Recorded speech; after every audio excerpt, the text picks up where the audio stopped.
Friends welcome to bright education YouTube channel निश्चय आपलोके चाई आछे इतिहास क्लास 10 जो इतिहासखिनि हेतु मैं इम्पर्टेन्ट कुएश्चनखिनि दिम तार आगते मैं एटु आरो एटा कथा कब विचारिছোঁ ইয়াত যেনেকা 5টা চ্যাপ্টার আছে গোটেই চ্যাপ্টারে মই কভার কৰিম কিন্তু এটা ভিডিওত সম্ভৱ নহয় 5টা ভিডিও হ'ব এটা চ্যাপ্টাৰৰ এটা ভিডিও তাৰ আগতে আৰু কুৱেশ্যনখিনি চাই লো কেনেকা কুৱেশ্যন আইছে এক্সাম এটু যেনেকা কুৱেশ্যন বেংকৰ আপোনালোকে চাব পাৰে কেনেকা কুৱেশ্যন আইছে এটু অলপ চাই ল'ব কাৰণ তাৰ এটা আইডিয়া হৈ যাব যেনেকা এমসিকিউৰ ভিতৰত যেনেকা ৰামকৃষ্ণ মিছন প্ৰতিষ্ঠা কোনে কৰিছিল কাৰ কাৰ্যকালত বংগ বিভাজন আঁচনি গ্ৰহণ কৰা হ'ল তাৰপিছত 1906 চনৰ মুছলিম লীগৰ গঠন সহায় কৰা ব্ৰিটিছ প্ৰশাসকজন কোনে আছিল এনেকা কুৱেশ্যন আছে এইবিলাক এমসিকিউ আৰু অলপ চাব ধুনীয়াকৈ বন্দে মাতৰম গীতটো কোনে ৰচনা কৰিছে হেতু এবাৰ নহয় দুবাৰ এক্সামত আহিছে যেনেকা 2011 এণ্ড 14 right 11 and 14 আকৌ লাল বাল পাল কোন আছিল এটু লিখিব লাগে লর্ড মিন্টো কোন আছিল এটু লিখিব লাগে 2013 and 12 again question বিলাক চাব আপোনালোকে question কেনেকা তেখেতে দিলে যেনেকা আগা খাৰ নেতৃত্বত মুছলমান হজাতি দলটোৱে সিমলাত ব্ৰিটিছ ভাইসৰয় ওচৰত কি অনুৰোধ জনাইছিল হেতু আৰু এটা কোৱেশ্যন বংগ ভংগ আন্দোলন প্ৰাথমিক কাৰ্যসূচী সমূহ কি আছিল নেক্সট কোৱেশ্যন স্বদেশী আন্দোলন দমন কৰাৰ উদ্দেশ্য ব্ৰিটিছ চৰকাৰে কি আন্দোলন বিৰোধী কাৰ্যসূচী গ্ৰহণ কৰা হ'ল আৰু চাব পাৰে প্ৰায় 2 নম্বৰ কোৱেশ্যনখিনি বংগ ভংগ আন্দোলন প্ৰাথমিক কাৰ্যসূচী সমূহ কি আছিল 2016 and 17 কোৱেশ্যনটো ৰিপিট কৰিলে আৰু বংগ বিভাজন সৃষ্টি কৰা এই গোটেইকেইটা কুৱেশ্যনটো চাই ল'ব স্বদেশী মহিলাৰ ভূমিকা এইটো এবাৰ নহয় বহুত কেইবাৰ এক্সামত আহিছে তেখেতে মেনশ্যন কৰা নাই জাষ্ট 18 মেনশ্যন কৰিছে কিন্তু বহুত কেইবাৰ আহিছে তাৰপিছত স্বদেশী আন্দোলনৰ ফলাফলসমূহ স্বদেশী আন্দোলনৰ তেখেতে কাৰণসমূহ এই গোটেইকেইটা কুৱেশ্যন তেখেতে দি থাকে এবাৰ নহয় সকলো সময়ে দি থাকে যেনেকৈ এইটো স্বদেশী আন্দোলনৰ দুৰ্বল কৰাৰ বাবে ব্ৰিটিছ চৰকাৰে কি পদক্ষেপ গ্ৰহণ কৰিলে বা কৰ্মপন্থা লৈছিল হাতত এইটো লিখিব লাগে স্বদেশী আন্দোলনৰ প্ৰাৰম্ভিক কাৰ্যসূচীবোৰ কি আছিল এটু লিখিব লাগে ভাৰতৰ স্বদেশী আন্দোলন কেতিয়া হৈছিল আৰু মই এনেকা এটা এনসাৰবিলাক দিম যেটো অকলে কোৱেশ্যনৰ এনসাৰ এটাতে কভাৰ হৈ যাব এটা পঢ়িলে হ'ব সো মই দি আছোঁ এতিয়া নিজৰ বুকখিনি উলাই ল'ব আৰু উলাইখিনি যেনেকা এইটো পঢ়িব নালাগে আৰু এটা মই ক'ব বিচাৰোঁ এমসিকিউ যদি আপোনালোকে সলভ কৰিব বিচাৰে তেনেকৈ এইটো ইয়েল্লোৰ ভিতৰত যি কেইটা আছে এইটো পঢ়ি ল'ব ইয়াৰ পৰা এমসিকিউ তেখেতে বনাই দিয়ে ইয়াতো আছে এইটো ইয়েল্লো গোটেইকেইটা পঢ়ি ল'ব লাগে তাৰ ভিতৰত এমসিকিউ বনাই মই এবাৰ নহয় বাৰবাৰ যিমান কেইটা ইয়াৰ আগতে মই সায়েন্সৰ ইম্পৰ্টেণ্ট ভিডিঅ' বনাইছোঁ তলৰ ডিছক্ৰিপশ্যনত মই দি আছোঁ এইটোও চাই ল'ব এইটোও পঢ়ি ল'ব ঠিক আছে এতিয়া হ'ল কুৱেশ্যনটো ইম্পৰ্টেণ্ট আৰু এনসাৰখিনি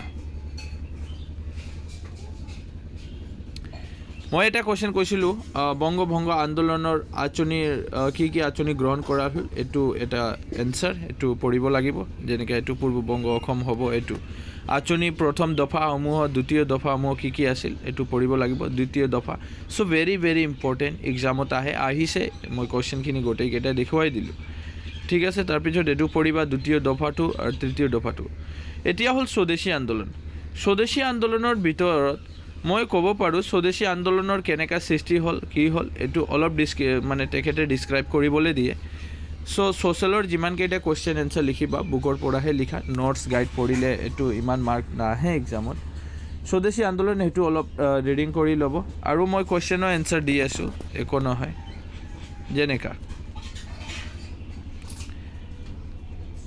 সেইটো very very very important question most BBI বহুত কেইবাৰ আহিছে স্বদেশী আন্দোলনৰ ফলাফলসমূহ তো স্বদেশী আন্দোলন 3টা ফলাফল 2টা ফলাফল তেখেতে দি দিয়ে এবাৰ নহয় বহুত কেইবাৰ আহিছে মই আকৌ এবাৰ ৰিপিট কৰিলোঁ এতিয়া লিখিবা কেনেকা এইটো এনেকা লিখিবা স্বদেশী আন্দোলনৰ ফলাফলসমূহ তলত উল্লেখ কৰা হ'ল প্ৰথম হ'ল জাতীয় সাহিত্য ইয়াৰ ভিতৰত অলপমান লিখিলে হ'ল বেছি লিখিব নালাগে আৰু ইয়াৰ পৰা আৰু অলপ দি দিলে হ'ল স্বদেশী আন্দোলনৰ এইটো হৈ গ'ল আৰু নালাগে আৰু বাদ দিয়া তাৰপিছত আৰু ৰোমান নম্বৰ 2 জাতীয় শিক্ষা এইটো অলপ লিখিলে হ'ল বেছি লিখিব নালাগে ইমান লিখিলে হ'ল উঠিছিল তাৰপিছত আকৌ স্বদেশী আন্দোলনৰ মহিলাৰ ভূমিকা এইটো ইমান ইম্পৰ্টেণ্ট বুলি ক'ব পাৰোঁ এক্সট্ৰা কুৱেশ্যন তেখেতে বনাই দিছে এইটোও পঢ়ি ল'ব আৰু এইটো কেনেকৈ পঢ়িব লাগে এই যে এইটো চাব ইয়াত যে লিখা হ'ল স্বদেশী আন্দোলন মহিলাৰ ভূমিকা, সেইটো এক্সট্ৰা কুৱেশ্যন দিয়ে তেখেতে 3 মাৰ্কৰ। আৰু যদি তোমালোকে ওপৰত যদি ফলাফলসমূহ বিচাৰিছে তেনেহ'লে তাতেও এইটো মেনশ্যন কৰিব লাগিব। তেনেহ'লে মই সৰু এইটো নিদিওঁ, সৰু দিলে মই ডাঙৰৰ এনচাৰটো কভাৰ কৰিব নোৱাৰোঁ। ইয়াৰ কাৰণে স্বদেশী আন্দোলন মহিলাৰ ভূমিকা এইটো গোটেইকেইটা ইমানলৈকে পঢ়ি লওক। তাৰপিছত ইয়াৰলৈকে পঢ়ি মই এইটো টিক মাৰ্ক কৰি দি আছোঁ। ইয়াৰ পৰা ষ্টাৰ্ট কৰিবা। নাৰী আৰু যুৱক যুৱতীসকলৰ সমাজত জাগৰণ সৃষ্টি প্ৰচুৰ বৰঙণি যোগোৱা আন এগৰাকী নাৰী আছিল ভগিনী নিবেদিতা। ঠিক আছে। আয়াৰলেণ্ডত জন্মগ্ৰহণ কৰা এগৰাকী মহিলাই, নাৰীৰ নাম আছিল মাৰ্গাৰেট এলিজাবেথ নোবেল। কলিকতাত থকা সময়ত তেওঁ মেছন হিন্দু ইউনিয়ন, বিবেকানন্দ ছ'চাইটি, ডজ ছ'চাইটি আৰু অনুশীলন সমিতিৰ সৈতে প্ৰত্যক্ষভাৱে জড়িত হৈ নাৰী যুৱক যুৱতীসকলৰ দেশীয় শিল্পৰ যোগেদি নিৰ্ভৰশীল হ'বলৈ আহ্বান জনাইছিল। ইমানলৈকে পঢ়িবা, ভেৰি ইম্পৰ্টেণ্ট। চ' এইটো বৰ্ড কুৱেশ্যন আৰু শ্বৰ্ট কুৱেশ্যন দুটাই কভাৰ হ'ব। স্বদেশী শিল্প উদ্যোগ সেইটো অলপ লিখিলে হ'ল, ইমানলৈকে উঠিছিল লৈকে লিখিলে হ'ল। চ' এইটো হৈ গ'ল। এতিয়া এক্সামত ইমান নাহে, যদি 4-5 মাৰ্কৰ আহে মই যিমানকেইটা দিলোঁ এইটো লিখিবা। কিন্তু তেখেতে মেনশ্যন কৰি দিয়ে 2টা ফলাফল লিখা, 3টা ফলাফল লিখা, তেনেহ'লে অলপ সৰু সৰু লিখিলে হ'ল, 2 মাৰ্কৰ কাৰণে ইমান নালাগে। এতিয়া মুছলিম লীগৰ প্ৰতিষ্ঠা, এইটো বেলেগ এটা কুৱেশ্যন। আৰু মই ক'ব পাৰোঁ ইয়াত স্বদেশী আন্দোলনত জাতীয় কংগ্ৰেছৰ ভূমিকাসমূহ আলোচনা কৰা, এইটো এটা কুৱেশ্যন তেখেতে দিছিলে। এতিয়া অলপ এইটোও পঢ়িব লাগিব, ইয়াৰ উপায় নাই আৰু নালাগে। এইটো স্বদেশী আন্দোলন অৱদানসমূহ, এইটো বহুত ইম্পৰ্টেণ্ট। এইটো এক্সামত দিয়ে, মই কুৱেশ্যনো দেখুৱাই দিম, বুকৰ কুৱেশ্যনখিনিও দেখুৱাই দিম। ওপৰত মই ইয়াত কুৱেশ্যন বেংক আহিছে, এইটো কুৱেশ্যনখিনি চাই ল'লে আপোনালোকে। এতিয়া বুকৰ কুৱেশ্যনখিনিও চাই ল'ব, কিন্তু এনচাৰখিনি মই দি যাই আছোঁ। স্বদেশী আন্দোলনৰ অৱদানসমূহ, স্বদেশী আন্দোলনৰ ভাৰতবাসী গণ আন্দোলন সম্পৰ্কে এটা ৰাজনৈতিক শিক্ষা দি যাবলৈ সক্ষম হৈছিল। দেশৰ বেছিভাগ মানুহে আন্দোলনৰ সমবেত হ'লে যে গণ আন্দোলন জয়যুক্ত হোৱাটো সুনিশ্চিত, এই কথা ভাৰতীয় স্বদেশী আন্দোলন যোগেদি আয়ত্ত কৰিব পাৰিছিল। Very important. 1 নম্বৰৰ মই এৰিব নোৱাৰোঁ, গোটেইকেইটা লাগিব। 2 নম্বৰৰ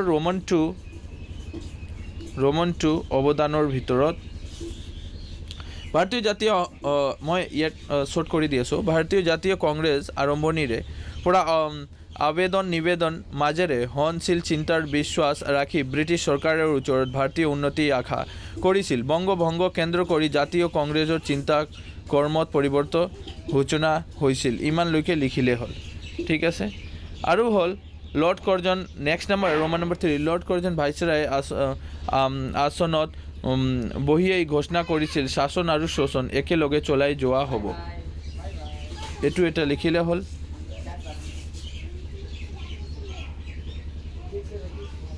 স্বদেশী আন্দোলনৰ মাজেৰে ভাৰতীয়ই ব্ৰিটিছ চৰকাৰৰ ওচৰত স্বৰাজ দাবী কৰাৰ সুযোগ লাভ কৰিছিল। ঠিক আছে, স্বৰাজ দাবী কৰাৰ সুযোগ লাভ কৰিছিল। স্বদেশী আন্দোলনৰ তীব্ৰ উত্তেজনা জাতীয় কংগ্ৰেছ দাদাভাই নৌৰোজী, এইটো কিন্তু পূৰা লিখিবা কাৰণ এইটো ইম্পৰ্টেণ্ট পইণ্ট। আৰু 5 নম্বৰ পইণ্ট 5টা মনত ৰাখিলে হ'ল, বেছি নালাগে। এইটো আপোনালোকে আৰু সৰু কৰি ল'ব। ঠিক আছে। নেক্সট হ'ল এতিয়া MCQৰ কাৰণে আপোনালোকে কি কৰিবা। MCQৰ কাৰণে চ' ভেৰি ইম্পৰ্টেণ্ট মূল কথাখিনি, মানে কি শিকিলা এই চেপ্টাৰৰ পৰা। এই চেপ্টাৰৰ পৰা মই যি শিকিলোঁ তাৰ পৰাহে তেখেতে MCQ বনাই দিয়ে। আৰু আমালোকে ভাবোঁ যে এইটো বুকত নহয়, বুকৰ পৰা বাহিৰৰ কুৱেশ্যন তেখেতে দি আছে। এনেকৈ নহয়, এক্সামিনাৰে নিজৰ চিলেবাছ গোটেইকেইটা ফ'ল' কৰে বুলি মই ক'ব পাৰোঁ। আৰু এইটো MCQ ইয়াৰ পৰাহে দিব। মূল কথাখিনি গোটেইকেইটা ইম্পৰ্টেণ্ট পইণ্ট এইটো পঢ়ি ল'ব, কাৰণ এইটো চাব পাৰে যে ভাইচৰায় লৰ্ড নেপোলিয়ন কাৰ্জনৰ শাসনকালৰ সংগঠিত বংগ প্ৰদেশৰ বিভাজন। এতিয়া কুৱেশ্যন তেখেতে বনাই দিছে বংগভংগ বিভাজন কোন ভাইচৰায় শাসনকালত হৈছিল বুলি। এইটো হয় নৰ্থ লেথনিয়ান কাৰ্জন, নেথানিয়েল কাৰ্জন বুলি। ঠিক আছে। তাৰপিছত আকৌ এটা কুৱেশ্যন তেখেতে বনালে, কি কুৱেশ্যনটো বনালে চাব এইটো। আৰু এটা MCQ মই পাইছিলোঁ হাফেলি এনেকুৱা কিবা এটা এক্সামত পাইছিলোঁ। পূৰ্ব বংগ আৰু অসম নামৰ প্ৰাদেশিক ৰাজধানী ঢাকাত স্থাপন কৰা হ'ল। এটি কুৱেশ্যন তেখেতে বনালে, পূৰ্ব বংগৰ ৰাজধানী ক'ত আছিল, এতিয়া হ'ল ঢাকা।